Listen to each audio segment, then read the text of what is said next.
Сәлем достар, сіздермен бірге маркетинг рус және бұл қазақша маркетинг бағдарламасы бойынша түсіріліп жатқан тегін сабақтардың біреуі. Бүгінгі тақырып бізде таргетті қалайша біздер өзіміз жібере аламыз, яғни таргетологтың көмегінсіз. Бұл сабақты көріп отырсаңыз, сіз 100% бизнесменсіз немесе өзінің услугасын ұсынатын маман иесісіз. Бұл сабақтың шығу запросы қандай? Яғни не үшін бұл сабақ шығып жатыр, не үшін мен оны түсіріп жатырмын. Себебі соңғы кезде мен бір апта бойы таргет жіберген кезде мынандай жағдайды көп байқадым. Таргетолог өзі таргет жібергісі келеді, таргет жіберуді үйренген, таргетологқа ақша төлей алмайды, сондықтан оған таргет жіберуге мұқтаж. Оны сізге мысал ретінде келтірейін қазір. Кеше маған шаштараз жазды. Айтады, шаштараз, яғни шашпен айналысатын адам жазды. И ол айтады, мен дейтін күніге примерно 3000 теңгеге адам басынан 8 адамды қия аламын дейді. 24 мыңнан мен дейтін бір айда 20 күн жұмыс жасап 480 мың теңге ақша шығара аламын дейді. Хорошо дедім. Енді ол жерден 120 мың теңгесі арендаға кетеді. Минус 60 мың теңгесі тағы расходтарым бар, сонымен мен қалтамда 300 мың теңге ақша қалады дейді. Окей дедім. Осындай секілді примерлермен адамдар жазады маған. Примерно мен алатын айлығым азайтып келгенде 250 мың дейді, кейбіреулері 300 мың дейді, кейбіреулері тағы басқа соманы айтады. Бірақ та бұл идеальный случай, яғни каждый күн сізде 8 клиент бар деп есептеген кезде осылай маған 300 мың теңге қалтамда қалады дейді. Ал енді маған таргетолог керек дейді. Неге? Себебі менде ондай бола бермейді дейді. Бір күні 5 клиент, бір күні 3 клиент деген секілді дейді. Хорошо, онда сізге таргетолог керек болса, қараңыз. Сіз алдымен 75 мың теңге күніге $5 мен салдым дегенде реклама 75 мың теңге рекламаңызға кетеді. Плюс таргетолог жіберіп берген адам сізге 50 мыңнан бастап ол ақша сұрайды. Сол кезде 125 мың теңгеңіз сіздің 300 мыңнан азайтылады. Сол кезде сізде уже қараңыз 180 мың, яғни 175 мың теңге сізде өзіңізде таза қалады, и сіз таргетологқа осындай ақша құртасыз. Получается, олған уже смысл жоқта жұмыс жасап, өйткені ол 8 сағат бойы күні бойы жұмыс жасайды, и плюс 75 мың теңге ақша алады. Осындай запрос болғандықтан мен оған шешім ретінде өзіңіз таргетті үйреніңіз, өзіңіз таргетті жіберіңіз, сол кезде сізде барлығы жақсы болады дедім.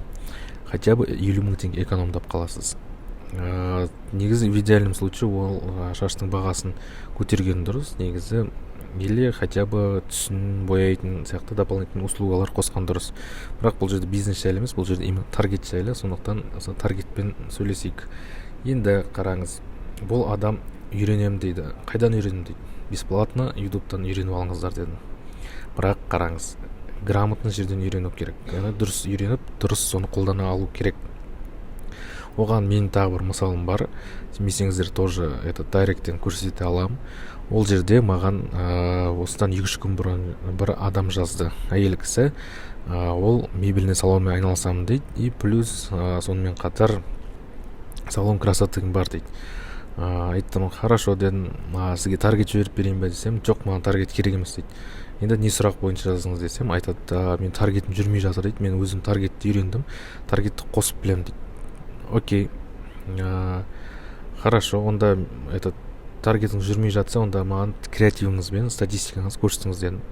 И ол маған скриншот жібереді, яғни фотосын жібереді, и айтады, мен бұл жерден креатив дейтін сөзді және стратегия дейтін сөзді, статистика дейтін сөзді көрмей тұрмын дейді. Сосын айттым, онда сіз дұрыс үйренбегенсіз. Креатив дейтіңіз ол сіздің жіберетін рекламаңыз, статистика дегеніңіз ол рекламаны қанша адам көрді, қанша адам одан өтті, қанша адам сізден алды. Міне, статистика осы. И креативін қарап шықсам, ол жерде оффер жоқ екен, яғни өзінің ұсынатын ұсынысы жоқ. И мен сұрадым тоже, сіздің офферіңіз қай жерде енді? Ол айтады, тексті астында тұрған ол оффер ғой дейді. Қарап отырсам, ол просто продвигать ете салған екен. Инстаграммен продвигать ете салатын затты ол Фейсбукқа кіріп, сөйтіп кіріп барып продвигать ете салыпты тоже. Яғни Инстаграм жасай алатын затты. Хорошо, ол жерде оның кінәсі жоқ, ол үйренген жерінен дұрыс үйренген жоқ, сондықтан ол кінәсі жоқ, барлығын жақсы етіп түсіндіріп бердім. И енді сіз дейтін қанша доллармен реклама қосып жатсыз десем, мен $1 қосып жатырмын дейді. қараңыз, айттым, сізде дейтін бизнес салоныңыз бар, сізде дейтін этот мебельный салоныңыз бар, сізде салон красотыңыз бар. Не себепті сіз $1 қосып жатсаңыз десеңіз, қосып жатырыңыз десем, айтады, мен дейтін далаға ақшаны шашып алуға қорқамын дейді. Көрдіңіз, менде сізге жаңа осы 2 клиент арқылы таргетті өзі үйренгісі келетін адамдардың болін айтып бердім. Бұл ойдан шығарылған болдар емес, себебі дейтін, мен осы бір апта бойы әркіммен сөйлесіп, әр бизнесменмен, әр кәсіп иесімен, әр өзінің услугасын ұсынатын адамдармен сөйлесіп келе, осындай олардың болдарын анықтадым. Сол себепті осы сабақ шығып отыр. Қараңыз, өзі таргетті үйренгісі келетін адамның ең бірінші болы ол таргетті дұрыс үйренетін жерді іздеу керек, және оны грамотно жіберіп білугісі келеді. Ода қорқыныш бар, ол далаға ақшасын шашып алуы мүмкін да. Сонымен қатар ол таргетін мен ешкім кірмей қалуы мүмкін деген секілді қорқыныштар болады. Енді бүгінгі сабақта біздер осы қорқыныштарды шешуге арналған сізге таргетті қалай жіберу керек дейтін сабағымызды бастайық. Сонымен бізде басталды. Бұл сабақ бір 20 минуттай болады. Вообще осы барлық видео. Сондықтан тез бастап тастайық. Алдымен қараңыз. Бұл жерде сізге тоже мощный мысал келтірем. Маған клиент записіз монтажсыз түсіріліп жатыр. Сізге айтайын. Менде клиент болды. Ол семейный психолог. Одан мен дейтін ең бірінші сұраймын. Қараңыз, мен жұмыс жасаған кезде сұраймын, сіздің аудиторияңыз кім деп. Және бұл жерде бизнесмендердің Қазақстандағы, жалпы әлемдегі, білмеймін, Қазақстандағы көп сөйлесетіндерінің 50%-іне көбісі біле бермейді кімдер оның аудиториясы екен. Айтады, 18 мен 50 жас аралығындағы әйел адамдар, ер адамдар деген секілді айтады. И все. Это как будто мен сіздің затыңыз кім атсың, бәрі алады деген секілді. Бірақ бәрі алуы мүмкін, бірақ соң ішінен бір определенный адамдар болады да, именно сіздің продуктыңыз керек. Яғни ол кісінің бұл жерде керек адамдар ол семейный жұптар болды. Соны айтып берді маған. Семейный паралар менің аудиториямды. Бірақ ол информацияны тоже жетпейді. Сол себепті мен алдында подружкама звондадым. Тағы 2-3 подружкама звондадым и сұрадым, сіздерде қандай проблема бар дедім. И олар айтты, мен күйеуім дейтін всегда достарына кетіп қала береді, күйеуім үйде отпайды, маған көңіл бөлмейді, тағы анау мынау деген секілді проблемаларды айтты. И хорошо дедім. Соны мен жазып алдым. И сол бойынша мен дейтін креатив жасап, офер жазып, оны жібердім рекламаға. Бірақ бұл жерде ешқандай результат болмады. Себебі менің таңдаған подружкаларым оның аудиториясы емес, олар жақында үйленгендер, олар еще оның услугасын қолдана алмайтын болды. Себебі олардың ақшасы жетпейтін болды. Және осындай проблема үшін ондай ақша құртуға әлі жас семья. Сондықтан мен айттым, давайте тағы күте тұрайық, сізде ең бірінші продажа болады, сол кезде маған хабарласыңыз дедім. И ол айтты, хорошо деді, и бір күннен кейін звондайды, вот менде продажа болды дейді. И мен сұрадым, тоқтаңыз, сіздің продуктыңыз кім сатып алды дедім. Осындай адам, 35 жастағы әйел адам, мынандай затпен айналысады, мынандай болдары бар, осындай проблемасы бар, мынандай жұмыс жасайды, тағы осылай жазып берді. Хорошо дедім. Енді соған байланысты мен новыйдан офер құрастырдым, новыйдан креатив жасадым, новыйдан аудитория таңдадым и жібердім. Сол кезде уже ода барлығы как по масле рекламасы жүріп, оған клиенттер келе бастады. Сонымен ең біріншісі ол бізде анализ. Аудиторияңызды анализ жасайсыз. Содан кейін барып, соған байланысты сіз офер жазасыз. Оферіңізде сіздің жазу үшін аудиторияңыздың страхын аласыз, болін аласыз, и сіздің өзіңіздің продуктыңыздың қандай артықшылығы бар, және ол қазір сізден не үшін алу керек, соны жазасыз да, солардан офер құрастырасыз. Былай айтқанда оферде осылай, ауызша айтқанда осылай құрастырады. Негізі оның готовый шаблондары өте көп. И мен сізге оны бонус қылдырып бере алам сабақтан кейін. Маған жазсаңыз, офер жазу бойынша шаблон беріңіз десеңіз, мен сізге жіберем. Қараңыз, офер жазасыз да, и оны аудитория жазасыз, аудиторияңыз таңдайсыз. Екіншісі офер жазасыз, и сіз оферді бірнеше офер жазу керексіз. Мысалы 20 офер жазып қоясыз, келесі күн бір ұйықтап тұрып келесі күн қарайсыз и оның ішінен 10-ын әдемілерін таңдап аласыз. Содан кейін офер дайындағаннан кейін енді креатив жасау керек. Қазіргі таңда барлығы креатив жасалған кезде CapCut емес, Canva дейтін приложение бар, или соған ұқсайтын приложенияларды пайдаланады.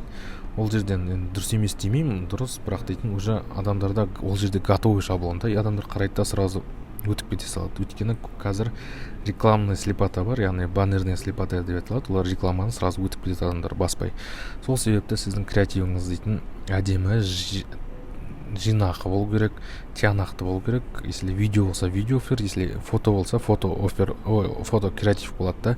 И ол жерде оферіңіз әдемі көрінетіндей, адамның назарына да аударатындай болу керек.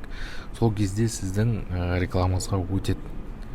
Мына қараңыз, сіз қазір 15 минуттың ішінде қалай өтетін реклама жасауды былай теориялық тұрғыда үйрендіңіз. Сол кезде мына қараңыз, сіз осы схемамен жұмыс жасасаңыз, сізде реклама өтпей қалады дейтін қорқыныш болмайды. Өйткені сіз аудиторияңызды, оферіңізді дұрыс таңдадыңыз, и креативіңізді дұрыс жасадыңыз. И креатив жасаған кезде сіз қолыңызды бір минимум 2-3 күн сіз дайындау керексіз. Өйткені ең бірінші шыққан креатив ол всегда онша емес болады. Одан кейінгі креативтер әдемі бола түседі. И содан кейін уже қараңыз, сіз грамотно жіберуді үйрендіңіз таргетті. Ол дейтін ақшаны далаға шашу дейтін қорқынышыңызды жеңдіңіз деп ойлаймын осы сабақтан кейін. Өткені мен сізге көрсетіп бердім. Енді практикалық жағы, қазір сізге практикалық жағын көрсетіп отыру үшін бізге как минимум бір апта уақыт кетеді. Осыны бір апта үйрену үшін мен сізге қандай ұсыныс ұсынамын.